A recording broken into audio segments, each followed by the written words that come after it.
Mukunda jewellery మొట్టమొదటి factory outlet హనుమకొండలోనే అతిపెద్ద jewellery mart December 14న గొప్ప ప్రారంభం.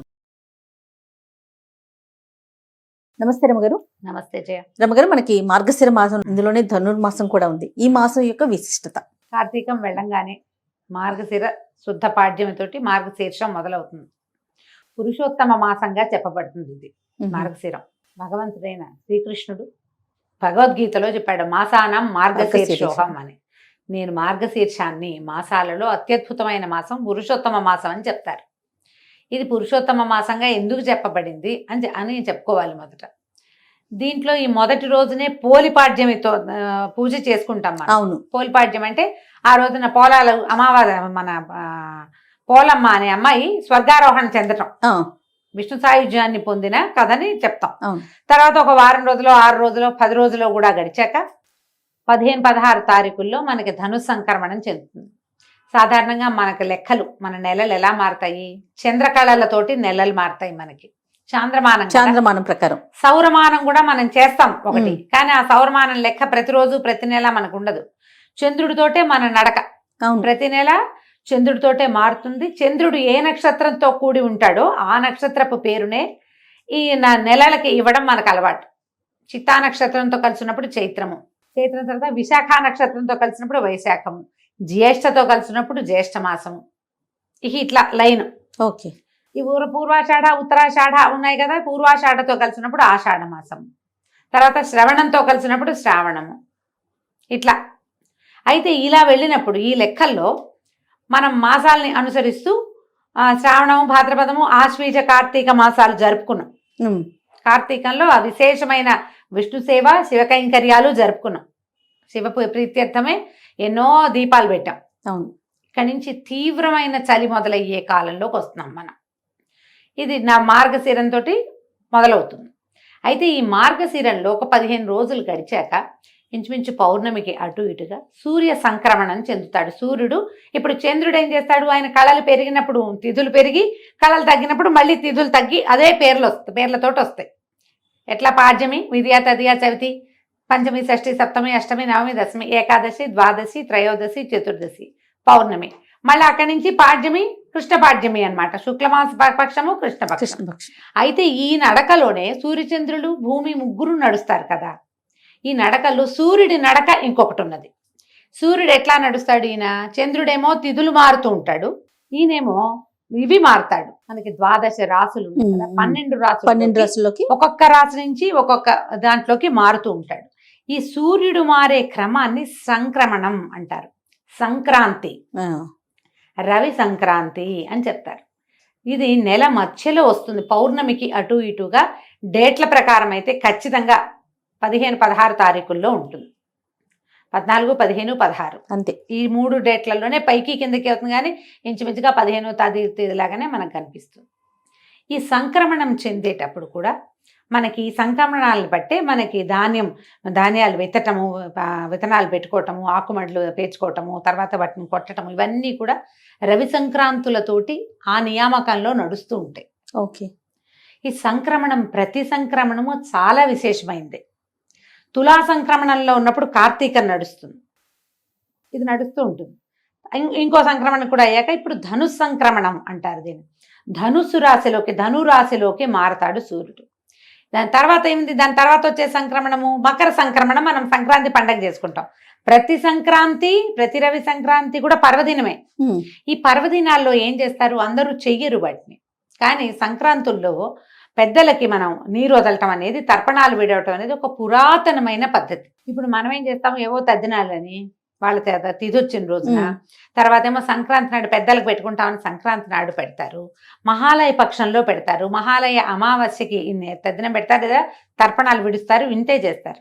సంక్రమణాల్లో తర్పణం విడవటం అనేది ఒక విశేషమైన క్రియగా, పురాతనమైన పద్ధతిగా చెప్తారు. ఈ మొత్తం 12 సంక్రాంతుల్లో అత్యంత విశిష్టమైనది మకర సంక్రాంతి. ఎందుకంటే మనకు అప్పటికి సూర్యుడు నడక మార్చుకునే లక్షణం కూడా వస్తుంది అప్పటికి. ఓకే. దానికి ఒక సంక్రమణానికి ముందు జరిగేదే ఈ ధను సంక్రమణం, మార్గశిరంలో వస్తుంది. అంటే ఇప్పుడు చూడు, మకర సంక్రాంతి జరిగిన రోజున ఏం చెప్తాం మనం? ఉత్తరాయణ పుణ్యకాలం వస్తుంది. అవును. దేవతలు లేస్తారు, మెలకు వస్తుంది వాళ్ళకి. దేవతల మెలకువకి ఒక నెల రోజుల ముందంటే మన మెలకువకి ముందు ఏముంటుంది, తెల్లవారుజాము ఉంటుంది. అంతేగా, అంతేగా, మనకి ఉషోదయానికి ముందు ఉండేది తెల్లవారుజామే. అంతే. ఇప్పుడు కూడా ఈ మకర సంక్రమణం దేవతల తెల్లవారైతే తెల్లవారు యొక్క జామ్ ఏది, దాని ముందు భాగం ఈ ధను సంక్రమణం. అందుకని ధను సంక్రమణాన్ని కూడా చాలా విశేషంగా జరుపుకునే పద్ధతి తెలుగునాట బాగా కనపడుతుంది. సౌత్ ఇండియాలో అంతా కూడా చేస్తారు, కనపడుతుంది బాగా. మనం ఈ ధను సంక్రమణం చెందగానే ఏం చేస్తాము, అందరూ చేసేది వాకిళ్లలో పీట ముగ్గులు వేయటం మొదలు పెడతారు, గీతల ముగ్గులు వేస్తారు. అవును. ఈ గీతల ముగ్గులు ఇప్పుడు ధను సంక్రమణానికి మొదలుపెట్టి నెలగంటు పెట్టడం, నెలపట్టు పట్టడం అని చెప్తారు. ఈ నెలపట్టు నెలగంటులో ఇంచుమించు శూన్యం, ఏమి ముహూర్తాలు ఉండవు, పూజా విధానమే ఉంటుంది. అందరూ చేసే ప్రాకృతికమైన పూజ ఏంటంటే వాకిళ్ళు ఉడిచి ముగ్గేసుకోవడం, తెల్లవారుజామునే ముగ్గేసేయటం. అందరి వాకిళ్లలోనూ పేడకళ్ళాపులు ముగ్గులు, ఇది నియమంగా కనబడుతుంది. తెలుగునాట గొబ్బిళ్ళు కనిపిస్తాయి. ఆవు పేడతోటి గొబ్బిళ్ళు చేసి తల్లి గొబ్బెమ్మ, పిల్ల గొబ్బెమ్మ, చుట్టూ తైవి, కృష్ణుడు, గోపికలు, గొబ్బెమ్మ గోపెమ్మ, చూడు ఎంత దగ్గరగా ఉందో. తల్లి పిల్ల చేసి దాని మీద చక్కగా ముగ్గేసి పసుపు బొట్టు పెట్టి బంతి పువ్వులు కానీ గుమ్మడి పువ్వులు కానీ గుచ్చి పొద్దున్నే అలంకారం చేస్తాం వాకిలికి. విష్ణు సంచారం కోసం చేయబడేది ఇది. అయితే ఈ 30 రోజులు మనకి 30 days పడుతుంది. ఈ సంక్రమణం నుంచి మకర సంక్రమణం దాకా 29 లేదా 30 రోజులు పడతాయి. ఈ 30 రోజులు కూడా అద్భుతమైన విష్ణువారాధన జరిగే కాలం ఇది. ఈ 30 రోజుల్లో మనకి శ్రీరంగంలోను ప్రతి విష్ణువాలయంలోనూ తిరుప్పావై సేవను జరుపుతారు. ధనుస్సుని, ఈ ధను సంక్రమణం ధనుస్సు లేదా మార్గళి అంటారు. ఈ మార్గళి సేవాకాలం జరుపుతారు. మామూలుగా మనకి తెల్లవారుజామున సేవాకాలం జరిపే ఇంకా ఏ కాలము లేదు. కార్తీకంలో మనం ఏం చేసాం, మనమే స్నానం చేసి దీపం పెట్టుకుని పూజ మెల్లిగా చేసుకోవచ్చు, తెల్లవారుజామునే చేయాలన్న నియమం లేదు. కానీ ఇప్పుడు మాత్రం విష్ణు పూజ తెల్లవారుజామునే చేస్తారు.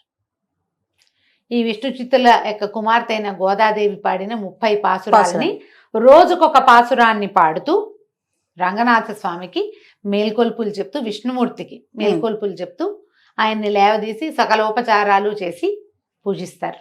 ఇది సార్వజనీనంగా అందరూ చేసుకునేది కాదు. సార్వజనీనమైనది ఏంటంటే వాకిలు శుభ్రంగా ఉంచి ముగ్గులేయటమే. ఎందుకంటే మకర సంక్రమణానికి మరుసటి రోజున వచ్చే కనుమ నాడు బలిచక్రవర్తి భూమి మీదకి వస్తాడు. ఆయన స్వాగత సత్కారాల కోసం మొదటి మెట్టుగా నెల రోజుల ముందే మనం ఈ ముగ్గులు మొదలు పెడతాం. బలి రావడానికి బలిని భూమికి పట్టించినటువంటి మహానుభావుడైన సర్వవ్యాపకుడైన విష్ణువుని పూజిస్తాము ఈ నెల రోజులు. అవకాశం ఉన్నవాళ్ళు పూజించుకోవచ్చు. ఈజీ మెథడ్ ఏంటంటే దేవాలయానికి వెళ్ళడం, చక్కగా దద్దోజనమో చక్కెర పొంగలో ప్రసాదంగా తెచ్చుకోవటం. ఈ నెల రోజుల సేవాకాలము అన్ని విష్ణువాలయాల్లోనూ విశేషంగా జరుగుతుంది. శ్రీ వైష్ణవుల ఇళ్లలో కూడా చేసుకుంటారు. వైష్ణవ మఠాలు, పీఠాలు అన్ని చోట్ల కూడా విష్ణువారాధన క్రమం సాగుతుంది. పాసురాలు చెప్పుకుంటారు.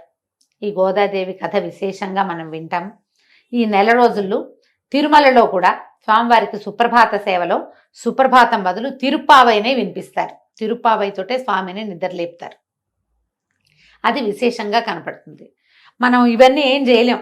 తిరుప్పావై ద్రవిడ భాషలో ఉంటుంది, మనకి రాదు, అర్థం కాదు. పొద్దున లేచి వాకిట్లో ముగ్గేసుకోగలం కదా, అంతేగా. ఆ వాకిట్లో ముగ్గేయడానికి మీరు స్నానం చేయక్కర్లా, స్నానం చెప్పలా. సాధారణ జీవులకి స్నానం చెప్పలేదు. వాకిలుడిచి చక్కగా ముగ్గేసి కళ్ళాపు జల్లి ముగ్గేసి తర్వాత మీరు స్నానం సంధ్య తెమిల్చుకోవచ్చు, ఏం తప్పలేదు. ముగ్గేయటానికి కూడా స్నానం చేయాలని నాకు తెలియదు జయ. అదేలేండి, నాకు తెలియదు. ముగ్గేయటానికి కూడా, వాకిళ్ళు తుడటానికి కూడా, గొబ్బిళ్ళు పెట్టడానికి మేమైతే గొబ్బిళ్ళు పెట్టడానికి ముందు స్నానం చేసేవాళ్ళం కాదు. ఊళ్ళల్లో ఎవరైనా స్నానం చేసి గొబ్బిళ్ళు పెడతారని నేనైతే వినలేదు, నాకు తెలియదు. మీరు ఎవరైనా అలాంటి విధానం ఉంటే అమ్మా ఖచ్చితంగా పాటించండి. జోహార్లు మీ ఓపిక, మీ పద్ధతులకి. నాకు తెలీదు, మేము అలా చేయలేదు. ఎన్నేళ్ళో పెట్టాను జయ గొబ్బిళ్ళు నేను. మాకు అవకాశం ఉంది, పల్లెటూరు కదా, గొడ్లు ఉన్నాయి, ఆవులు ఉన్నాయి మాకు. చక్క పాలేళ్ళు ఆవు పెడ తీసి పెట్టేవాళ్ళు, పొద్దున్నే లేచేసేవాళ్ళు.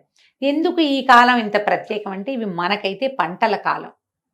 ఈ గొబ్బిళ్ళు పెడితే ఈ గంగిరెద్దుల వాళ్ళు రావటము, హరిదాసులు రావటము, పొద్దున్నే ఆ మంచుని చీల్చుకుంటూ వచ్చేవాళ్ళు.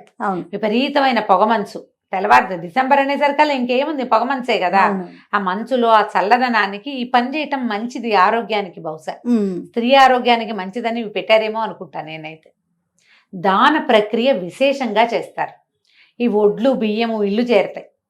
ఉమ్. అందరికీ ఒడ్లు, మన వైపంతా వరే కదా. అవునవును. ఇల్లు చేరేసరికి అలా వచ్చిన వాళ్ళందరికీ తలా ఒక దోసెడు గుప్పెడు చొప్పున బియ్యమో ఒడ్లో ఇచ్చేవాళ్ళం. గుమ్మడికాయలు కాసేవి గుమ్మళ్ళు ఇచ్చేవాళ్ళు బాగా. ఈ కాలం అంతా కూడా దాన ప్రక్రియకి చాలా మంచిది. మీరు ఆహార ధాన్యాలు ఏవైనా సరే, ఇప్పుడున్న కాలాన్ని బట్టి సిరిధాన్యాలు కూడా ఆహార ధాన్యం కిందే లెక్క కదా మనకి. ఉమ్. అవైనా సరే దానం చేయండి. ఓ. విశేషించి గుమ్మడి పళ్ళు ఉమ్. అవి కూడా చాలా మంచివి. తర్వాత ముందుకి పళ్ళు దానం చేయటం, ఖర్జూర పళ్ళు, రేగు పళ్ళు అలాంటివి దానం చేయటం చాలా మంచిది. ఇవన్నీ ఆరోగ్యానికి మంచిది, ఇహపరాలకి ఉపయోగపడేవేనమ్మా మన పండుగలన్నీ. అయితే ఈ పర్వదినాలుగా చెప్పబడేటువంటి ఈ ధను సంక్రమణ దినాలన్నీ కూడా కుదిరితే ఏదైనా ఒక విష్ణువాలయాన్ని దర్శనం చేయండి. ఏ శ్రీరంగమో రంగనాథ స్వామిని చూడగలిగే అవకాశం లభిస్తే మహాతరం జన్మ ధన్యం అయిపోయినట్టే. అవకాశం కుదిరితే అన్ని చోట్ల జనం బాగా పుష్కలంగా ఉంటారు. ధనుర్మాసంలోనే మనకి గీతా జయంతి అవన్నీ వస్తాయి. అవును. గీతా జయంతి కొంచెం ముందే ఏకాదశికే వచ్చేస్తుంది, మార్గశిర మాసంలో వస్తుంది.